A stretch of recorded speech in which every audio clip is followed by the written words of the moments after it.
आशीष, क्या अपडेट है? देखिए, दरअसल सुप्रीम कोर्ट ने आज कहा था ऑब्जर्वेशन में कि हम दोपहर 2:30 बजे तक ही बैठेंगे, यानी 2:30 तक बैठेंगे और उसमें सुनवाई को पूरी करनी है। उस समय कोर्ट ने हिंट दिया था कि हम अंतरिम जमानत पर जो आज फैसला है वो सुना देंगे। लेकिन जो अदालत का मन बदला वो थी दलीलें सॉलिसिटर जनरल तुषार मेहता की, क्योंकि इससे पहले ईडी की तरफ से दलीलें जो थे वो बीएस राजू दे रहे थे, जो एसजी हैं। लेकिन उस समय अदालत ने कहा था कि जमानत देने में कोई हर्ज नहीं है, एक हिंट किया था, संकेत दिया था। लेकिन उसके बाद जब एंट्री होती है तुषार मेहता की, तो उसके बाद जो पूरा, अगर हम पूरी सुनवाई को अगर हम ऑब्जर्व करें, तो जो सुनवाई पूरी तरफ से केजरीवाल की तरफ जाती हुई दिख रही थी, वो अचानक पलट गई।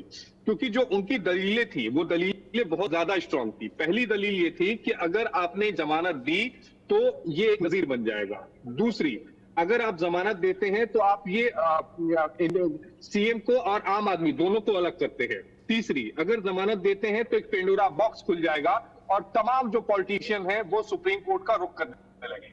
चौथी, हजारों ऐसे लोग हैं जो इस समय जेल में बंद हैं, वो भी अदालत का रुख करेंगे। पांचवी, आरपी एक्ट जो है वो बिल्कुल साफ कहता है कि अगर आप न्यायिक हिरासत में हैं तो आप मतदान नहीं कर सकते। अगर आप मतदान नहीं कर सकते तो फिर आप कैसे किसी चुनावी रैली को संबोधित करने के लिए आपको जमानत मिल जाएगी। छठी है बात, ये पूरा मामला अभी विचाराधीन है, इस स्टेज पे जमानत नहीं दी जा सकती। ये दलीलें सॉलिसिटर जनरल तुषार मेहता की थी। तुषार मेहता ने ये कहा कि सातवीं है बात कि इनको 9 समन जारी किए गए, वो अदालत, वो जांच एजेंसी के सामने नहीं आए। आठवीं है बात, अरविंद केजरीवाल 6 महीने तक जांच एजेंसी के सामने पेश नहीं हुए, कभी विपासना में चले गए, कहीं इनके दूसरे जो काम थे वो बताए गए। नौवीं है बात, चुनाव से पहले अगर इनको गिरफ्तार किया जाता है तो उनके खिलाफ सबूत मिले हैं तो उनको गिरफ्तार किया जाता है।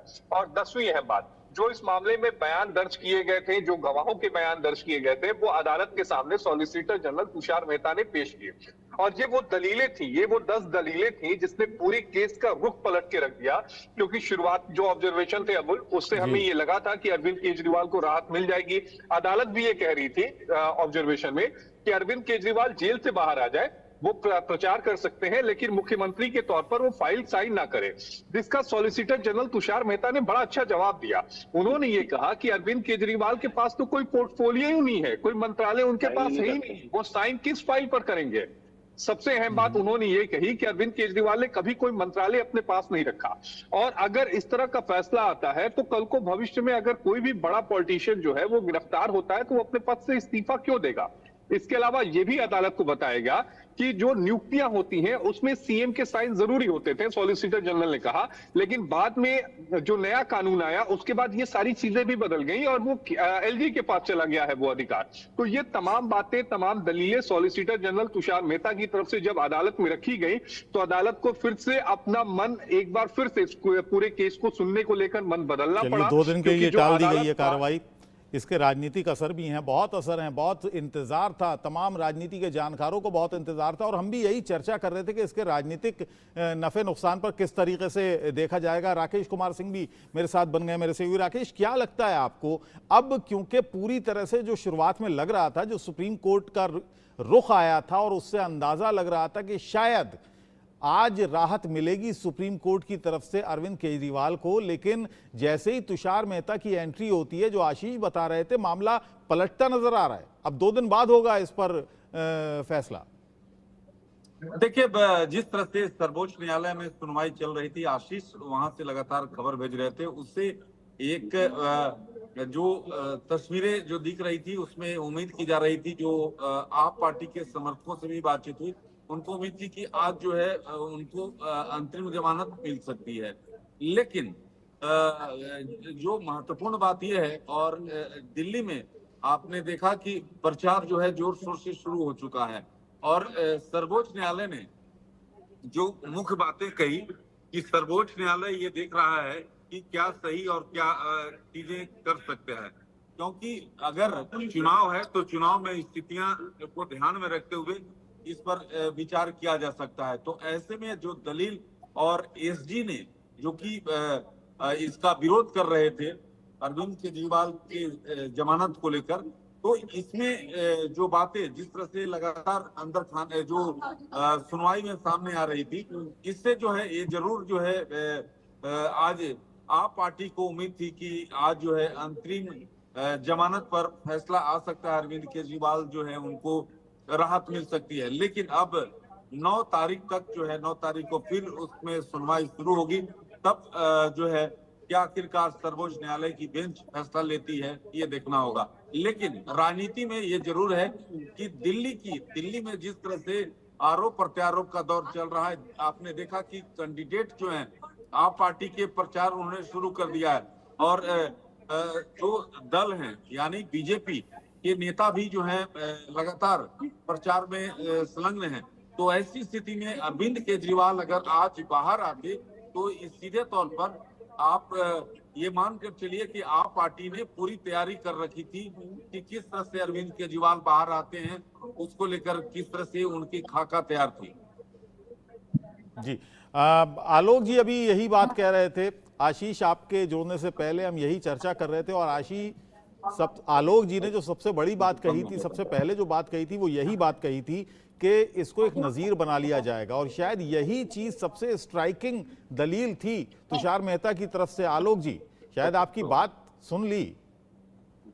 नहीं सर, मेरी बात नहीं, मैं तो जो कि एक रिपोर्टर रहा हूँ सुप्रीम कोर्ट में। अभी आपको उल्टी बात भी बताता हूँ, जैसा मैंने कहा था, एक शराब नीति को लेकर के भगवती जी पहले इतना निगेटिव अप्रोच, उनका निगेटिव मतलब ऐसे सवाल थे कि लगा मुझे कि अर्जुन सिंह वाले मामले में जब तो राज्यपाल बन चुके थे इसलिए आसानी से सजा नहीं होती, लेकिन उन्हें बाद में वो फैसला बदल गया। बाद में कई आरोप लगे जस्टिस भगवती पर, वो अलग बात है, मैं उस पर नहीं जाऊंगा। लेकिन ये है कि ऐसा लगता है कि हो रहा है, सजा हो जाएगी और छूट जाता है। ऐसे ही छूट रहा है और सजा हो सकती है, क्योंकि कानून तो सुप्रीम है। आशीष जी मुझसे ज्यादा कानून जानते हैं, और इसीलिए उन्होंने जो तुषार मेहता की बात कही, इसीलिए मेरा कहना है कि हमें जो रिपोर्ट यदि कवर करते रहे तो देखते हैं कि हम तुरंत उत्साही न हो। टीवी मीडिया ऐसा है कि अभी कई हेडलाइन चली, अरविंद केजरीवाल छूट रहे हैं, और जैसा राकेश जी कह रहे थे कई जगह तैयारी चल रही थी, उनका जुलूस बिहार से कैसे निकलेगा। देखिए इतना हम तो ये कहते हैं, मैं तो बार बार ये कहता हूँ कि आप अदालत का फैसला, जनता का फैसला पहले से प्रिडिक्ट मत करिए। जनता वोट डालते समय भी मैं जा रहा हूँ और जाते समय में राकेश जी के बजाय आशीष जी को वोट डाला होगा, किसको मालूम है। वो चाहे छोटा प्रेस क्लब का चुनाव हो या देश के प्राइम मिनिस्टर का चुनाव हो। अमित शाह जी पसीने क्यों बहा रहे हैं, या राहुल गांधी क्यों बहा रहे हैं, प्रियंका गांधी क्यों जा रहे हैं कि भाई आखिरी मिनट तक मैं 2 वोट पे भी फर्क पड़ेगा मेरे जाने से तो अच्छा है, मेरा भाई जीतेगा।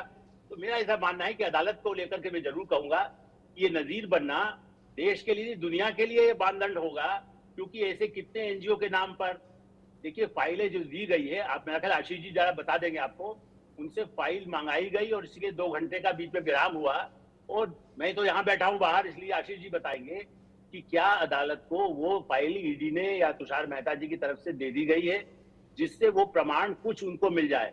तो इसका उल्टा नतीजा भी सोच लीजिए अबुल जी, जितना हाइप किया गया है। लेकिन यहाँ पे नजीर बनने पर एक लाइन अबुल जी नहीं कह रहा हूँ। देखिए यदि इसके बाद क्या होगा, यदि ये फैसला आता है कि नहीं जमानत मिली, इसका मतलब होगा सुप्रीम कोर्ट ने लगभग उनको मान लिया कि दोषी है। इतना पीक पर ले जा करके जब आप करते हैं तो नीचे उतनी ही दूर से गिरता है।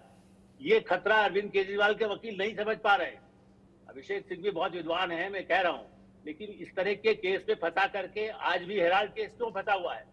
यदि कंपनी नहीं बनाते तो उससे ज्यादा विनीत जी से मैं एक पूछ लेता हूं। विनीत जी से सुप्रीम कोर्ट के वकील हैं। विनीत जी, यहां पर बात हो रही है कि एक नज़ीर बन जाएगी, जो आगे तक के लिए एक सुप्रीम कोर्ट की नज़ीर पेश की जाएगी कि स्पेशल जो सर्कमस्टेंसेस हैं उसमें इस तरह की जमानत बहुत सारे लोग फिर मांगने लगेंगे। लेकिन यहां पर सवाल यह है कि जो सजा याफ्ता मुजरिम हैं उनको भी शर्तों के साथ पैरोल दी जाती है।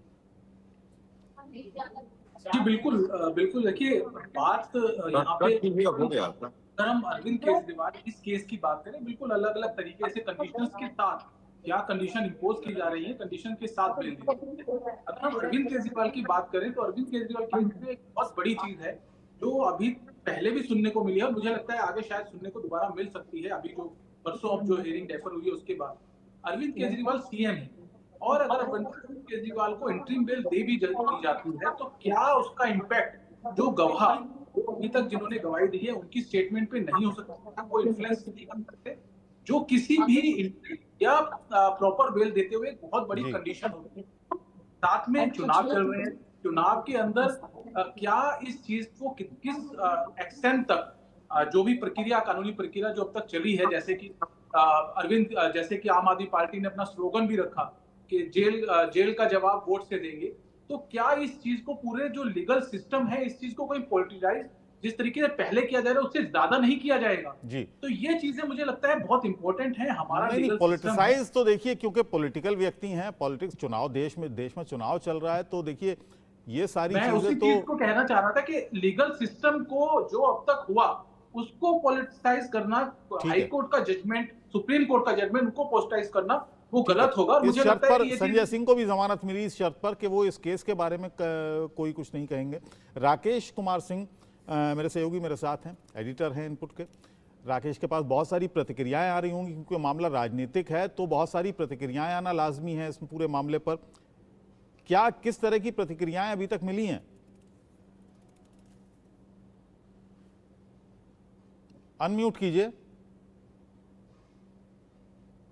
लेकिन सबसे महत्वपूर्ण बात यह है कि केजरीवाल के वकील जो हैं अभिषेक मनु सिंघवी की दलील मैं सुन रहा था, जो आशीष भेज रहे थे।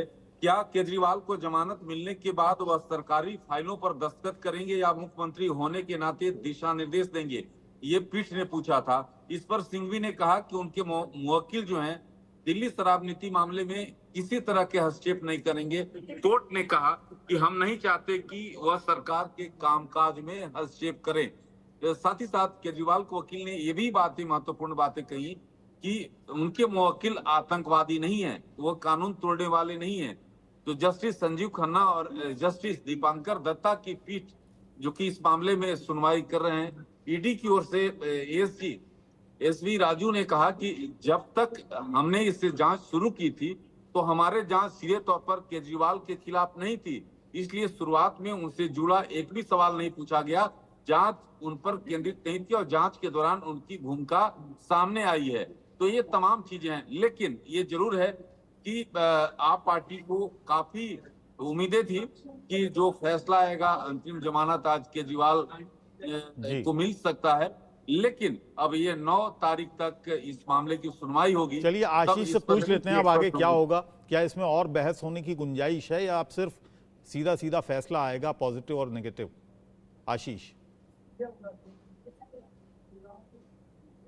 देखिए अबुल जी, जो मुझे समझ में आ रहा है कि अभी इस पे बहस चलेगी। बहस इस बाबत चलेगी कि जो अरविंद केजरीवाल ने दिल्ली हाईकोर्ट के फैसले के खिलाफ याचिका दाखिल की है, जिसमें उन्होंने गिरफ्तारी और हिरासत दोनों को चुनौती दी है, उस पर जो सबमिशंस होंगे वो जारी रहेंगे। दरअसल आज मामले की सुनवाई के दौरान जब बेंच छूटी थी तो उन्होंने साफ कर दिया कि हम परसों यानी गुरुवार इस मामले की सुनवाई करेंगे, और अगर समय बचा, यानी अगर इस पूरे मामले में थोड़ा और समय लगेगा तो हम अगले हफ्ते कर सकते हैं, नहीं तो फिर हम गर्मियों की छुट्टियों के बाद सुनवाई करेंगे। क्योंकि अदालत ने ये कहा है कि हम अंतरिम जमानत पर विचार करेंगे। अदालत आज भी फैसला दे सकती थी, लेकिन अदालत ने अंतरिम जमानत पर एक शब्द बिना कहे बेंच से वो उठ गए। तो इसका मतलब ये तय मान के चलिए कि जब गुरुवार को सुनवाई होगी तो एक बार फिर से ये मुद्दा उठेगा कि क्या अरविंद को इस मामले में अंतरिम जमानत दी जा सकती है या नहीं, या पूरा जो केस है जो इस समय जिस मेरिट पर सुना जा रहा है, यानी जो हिरासत और गिरफ्तारी को चुनौती दी गई है, क्या उसको सुनने के बाद ऑर्डर रिजर्व रखा जाएगा? क्योंकि मुझे ध्यान में है कि सत्येंद्र जैन के मामले में, जब इस पूरे मामले में जब सुनवाई चल रही थी, तब बेंच ने कहा कि पहले हम इंटरिम बेल पर सुनवाई करेंगे। जब इंटरिम बेल पर सुनवाई हुई तो कोर्ट ने कहा नहीं, हम रेगुलर बेल पर सुनवाई करेंगे। फिर दोनों ही बेल पर एक साथ सुनवाई करके उसे खारिज कर दिया गया था। तो क्या अरविंद केजरीवाल का केस भी उसी तरफ जाएगा कि नहीं, ये देखना होगा। सब कुछ बेंच पर निर्भर करता है, क्योंकि part of argument on the interim bell जो आर्गुमेंट है उस पर कोर्ट ने अपना आदेश सुरक्षित रख लिया है, मन बना लिया है, लेकिन सॉलिसिटर जनरल तुषार मेहता के बाद अपने आदेश पर, अपने मन पर एक बार से कोर्ट विचार कर रहा है। और यही वजह है कि जो सवाल अदालत ने पूछे थे, चाहे वो केस फाइल से रिलेटेड हो, यानी पहली जो गिरफ्तारी हुई है उसकी केस फाइल, मनीष की जो गिरफ्तारी हुई उससे पहले, गिरफ्तारी से पहले और गिरफ्तारी के बाद की केस फाइल, अरविंद की जब गिरफ्तारी हुई तो उसके गिरफ्तारी से पहले और गिरफ्तारी की बाद की केस फाइल, ये सारी केस फाइल जो है अदालत ने मंगाई। इसके अलावा अदालत ने जो 4 गवाह हैं उनके बयान कब दर्ज किए गए, वो गवाह कौन है, तारीख कब थी, तो इस सबको देखने के बाद कंसीडर करेगी। अब उतनी आसान नहीं रह गई है, क्योंकि तुषार मेहता की एंट्री हो चुकी है जितनी दिख रही थी। जी अरविंद जी, बहुत सारे केसेस आपने पहले भी इस तरह के राजनीतिक लोगों के देखे होंगे, राजनेताओं के। आपको क्या लगता है जो सुप्रीम कोर्ट का रुख शुरू में लग रहा था और जो सुप्रीम कोर्ट का रुख अब है कि 2 दिन के लिए और इस मामले को बढ़ा दिया है, क्या इसके पीछे की वजह देखते हैं आप? नहीं, आर्गुमेंट जब तुषार मेहता ने किए हैं, जो बहुत सिलसिलेवार गिनवाया हमारा लीगल करस्पॉन्डेंट, 10 पॉइंट हैं, वो 10 पॉइंट लीगली काफी वैलिड पॉइंट है। लेकिन अदालत का जो पहले का व्यवहार है, वो तुषार मेहता के पहले का, वो अदालत के मूड को भी बताता है। वो ऐसा नहीं है कि वो सारी चीजें पलट गई, फैसला रुक गया है लेकिन सब चीजें पलट गई हों, ऐसा नहीं है। तो जो बातें वो उठा के ले आए हैं, खासतौर से ये नजीर बनने वाली बात कि ऐसे मामले फिर नजीर बन जाएंगे, और दूसरा एक ये कि अगर आप वोट देने के अधिकारी नहीं हैं, अभी अगर न्यायिक हिरासत में हैं और वोट देने के अधिकारी नहीं है, तो फिर वोट को प्रभावित करना भी एक काम होगा। मेरे ख्याल ये 2 पॉइंट मेरी समझ से ऐसे निकल के आ रहे हैं जो अदालत का मन बदल सकते हैं। अदरवाइज अदालत ने पहले जो चीजें कही हैं, टोका टोकी में ही, क्रॉस करने में ही जो अदालत ने कहा है, उससे अदालत का रुख लग रहा था कि वो बेल देंगे। लेकिन अभी ये फैसला रुका है, ये पलट गया हो ऐसा नहीं है। आज का आना पलट कर सकते हैं कि आज आने वाला फैसला आज नहीं आया, इतना ही बार पलटा है। अदालत का सब व्यवहार बदल गया हो ऐसा आप नहीं मानिए। ये 10 पॉइंट वैलिड हैं, लेकिन 2 मुझे लगता है ऐसे हैं जो अदालत के फैसले को भी पलट सकते हैं। लेकिन अभी फैसला पलटा नहीं है, अभी 2 दिन के लिए टला है। चलिए, बहुत बहुत आप हमारे साथ बने रहें, आप हमारे साथ बने रहें, सभी आप हमारे साथ बने रहें। राकेश जी, आपका बहुत बहुत शुक्रिया। आशीष, आपका भी बहुत बहुत धन्यवाद। सभी मेहमान हमारे साथ बने रहें। विनीत जी हमारे साथ हैं, मनोज जी हमारे साथ हैं, आलोक जी और